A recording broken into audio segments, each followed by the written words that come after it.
Tom Brady, the next 49ers quarterback? Welcome to That's Good Sports. I'm your football nerd, Brandon Perna, and I have an NFL video for you, even on President's Day, an official American holiday, where we're given the day off of work so we can all think about how much each and every president in our lifetime has let us down.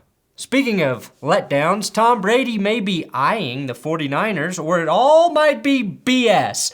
The XFL is partnering with the NFL. The NFL prospects are planning to boycott the scouting combine, and the Steelers hired Brian Flores, who is still totally suing the league. A lot to discuss today on That's Good Sports.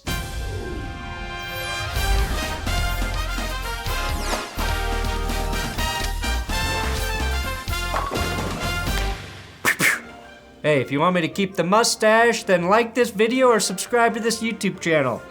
And also, don't forget, my coffee company, Benchwarmer Brew, offers you the best damn beans on earth. Coffee is a drug, so let me be the world's most powerful drug dealer.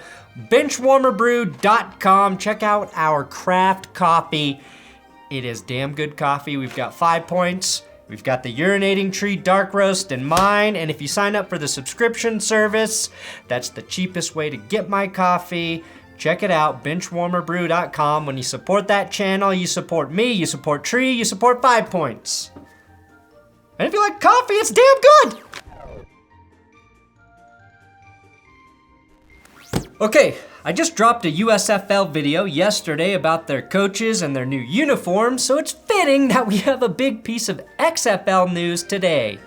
The Rock posted this video to Twitter about the collaboration with the NFL. The whole idea about the XFL NFL collaboration is to grow the game of football, the game that we all love, the game that we are passionate about. Now that the XFL is joining forces with the NFL with one goal in mind, which is innovation opportunities to advance the game of football. But in addition to, the innovation opportunities, we're also looking to not only grow the game of football, but also create opportunities for player development on and off the field. And as an XFL owner, as you guys know, my number one priority will always be the players and creating more opportunities for them. So we're just getting started. After seeing that video, my question was, what does that mean? It's pretty vague, but the XFL website put out a release, and what this means is that the NFL will use the XFL as a testing ground for advancements in the game. The NFL can get a look at officiating changes, equipment and playing surface advancements, implementation of technology and rule modifications via the XFL. Basically, shit the NFL would be too scared to do without some data to back it up. The XFL mentions player development in its release, but that test has already been proven to be valuable to the NFL. Guys like Taylor Heineke, Donald Parham, and PJ Walker are proof the NFL will scout the XFL for player additions. The collaboration, though, means this effort can be coordinated in terms of data sharing, and that the XFL will be in a better position financially to offer enhanced pay for players. Although players in the XFL will be happy to just be paid for a full season. Now, the Pittsburgh Steelers have hired Brian Flores as a defensive assistant and linebackers coach. Flores and head coach Mike Tomlin had a very productive meeting, and Tomlin has stated the first thing Flores wants to do to boost their defense is trade Minka Fitzpatrick. Flores is suing the league still for its mishandling of the Rooney Rule, and now he will coach for the team owned by the Rooneys, in which the rule was named after. Flores deserves to be actively coaching, and hopefully this civil suit pushes the NFL forward and not backwards like the emphasis on the taunting rule. And it looks like Sean McVay won't be retiring this offseason. After a lengthy Super Bowl celebration, McVay returned to the Rams facility only to find all of his coaches left for other jobs. He lost his offensive coordinator, Kevin O'Connell, to the Vikings. His secondary coach is Giro Evero and 2 other assistants to the Denver Broncos. Last offseason, he lost 9 coaches, including defensive coordinator Brandon Staley to the Chargers, Joe Barry, who revitalized the Packers defense as their DC, and Liam Cohen, who simply has the goofiest coaching photo ever taken. Now, Denver did name Ejiro Evero as their DC, who coached under Wade Phillips and Vic Fangio, which has Broncos fans very excited. This hiring was also touted by Mike Kliss on Twitter, as the Broncos now have 9 black coaches on their staff. Kliss quote tweeted himself, also saying, "See, Brian Flores? See?" This is being promoted to show how diverse a staff George Paton and Nathaniel Hackett have put together. It's also some 4D work of chess. When asked about putting together a diverse staff, Paton said, "Not only did we find the best coaches to make this team better, with such a diverse staff, I'll never have to worry about any of them leaving for head coaching jobs." Patrick Mahomes apparently told his fiance and brother that they could no longer attend Chiefs games because they were becoming too much of a distraction. That was reported. And it also turned out to be another made-up story by the media, and Rich Ohrnberger was the man duped into believing this false story. Ohrnberger himself admitted that he had been duped. This will be important later in the episode, which is why I mention it now. Although Mahomes could indeed become the most popular quarterback in the NFL if he did ban his brother and fiance from attending his games. Just something to think about, Pat. Now, up to 155 draft prospects across 13 different agencies are planning to announce a boycott of the NFL Combine, which is scheduled to be held on Tuesday, March 1st and continue through March 7th. Now, the proposed boycott is in response to an email from the NFL announcing COVID restrictions that would essentially turn the Combine into a bubble environment that severely lacks players' ability to interact with one another. I assume they're also boycotting having to go to Indiana in the winter. I want to see all of these guys ball out at the Combine. Not that I'll actually be watching, but I support their decision. And by ball out, I do mean I want to see their penises flop out of their pants while running the 40-yard dash, just like we saw happen to Chris Jones. That's why we watch the Combine. Now, there's no real reason to be creating bubbles anymore like the NBA circa 2020. We're past that. Most of the country is past that. The NFL needs to move past that as well. When your restrictions are stricter than the state of California, there might be a problem there. So roughly half of the 324 prospects invited to the Combine are planning to boycott, and I'm guessing more will follow soon, or the NFL will quickly loosen its rules to ensure this does not occur. Okay, the main story, much like the man himself, Tom Brady, the quarterback trade rumors only seem to get stronger with time. Mike Florio put it out there that he believes Tom Brady will not retire, which still hasn't technically been made official, and will be the 49ers starting quarterback week 1 of the 2022 season. There were also rumors regarding Brady's relationship with head coach Bruce Arians, and that a rift between the two is why Tom decided to push his way out of Tampa. Apparently, Bruce tore his Achilles trying to channel his inner Urban Meyer and kick Tom Brady at practice. Oh, what a mistake, Bruce.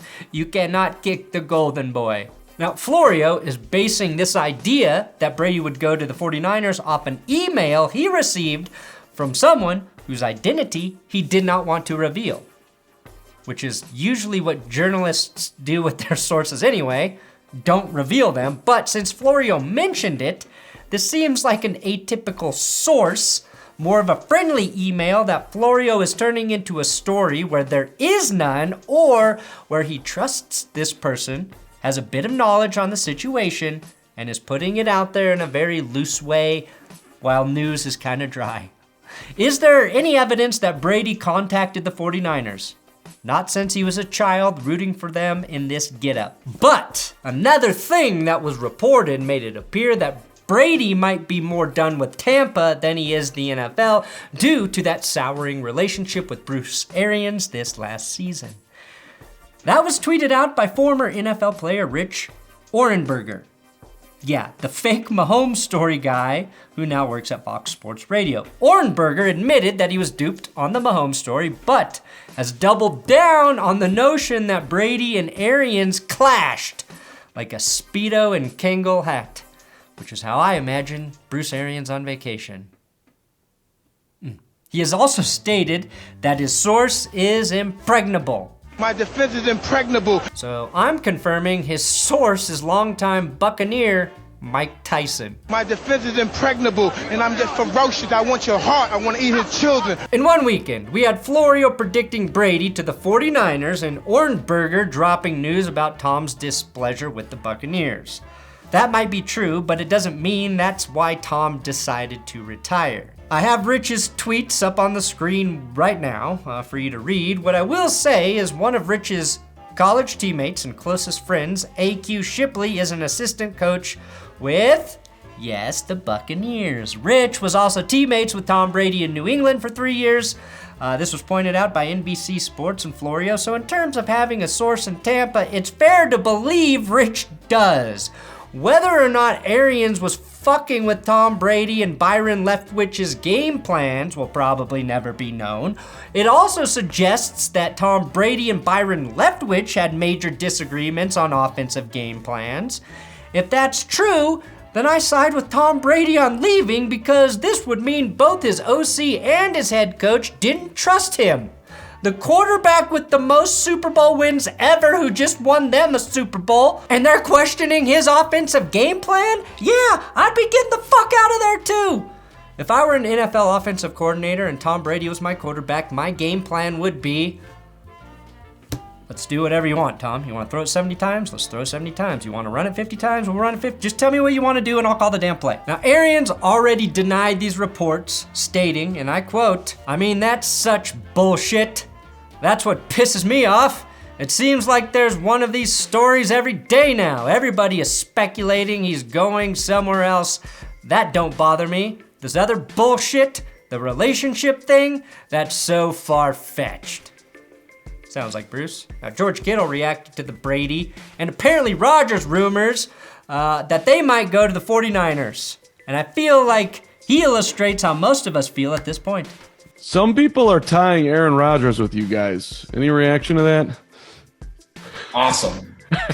Well, I don't know. I got tagged. Someone told me Tom Brady's going to the Niners. I was like, whoa, sure. Kittle also gave a vote of confidence for quarterback Trey Lance, who, the 49ers traded multiple first-round picks to move up and draft. If Tom Brady or Aaron Rodgers made it known that they wanted to play for the 49ers, behind the scenes, as Florio put it, do you think the 49ers would listen? Of course they would, but I do not believe the 49ers are actively looking or trying to entice Rodgers or Brady into joining them. I will say the 49ers are an appealing destination, though, because they have a very good team that was a game away from going to the Super Bowl with an injured Jimmy Garoppolo. Trey Lance is in the wing waiting, and if they believe he's not ready, they can start the guy who's taken them to a Super Bowl and an NFC championship in Jimmy Garoppolo. 49ers fans out there clamoring for Rodgers or Brady, you can touch grass. The funniest part of this entire rumor is that Jimmy Garoppolo has also been mentioned as the quarterback the Buccaneers would be interested in trading for to replace Tom Brady in Tampa Bay. Imagine the Bucs land Jimmy G this March. And then, in April or May or June, Tom Brady announces he's coming back and he joins the 49ers. If the Buccaneers don't release him from his contract, San Fran would have to trade for Tom Brady. Brady would reach his goal of playing in the NFL at age 45. And I would actually support the 49ers changing their name for one season to the San Francisco 45ers in honor of Tom Brady. Bottom line, I am getting very sick of trying to decipher which of these rumors have any freaking merit. Please let free agency just start. Thanks for watching That's Good Sports. Please subscribe here on YouTube.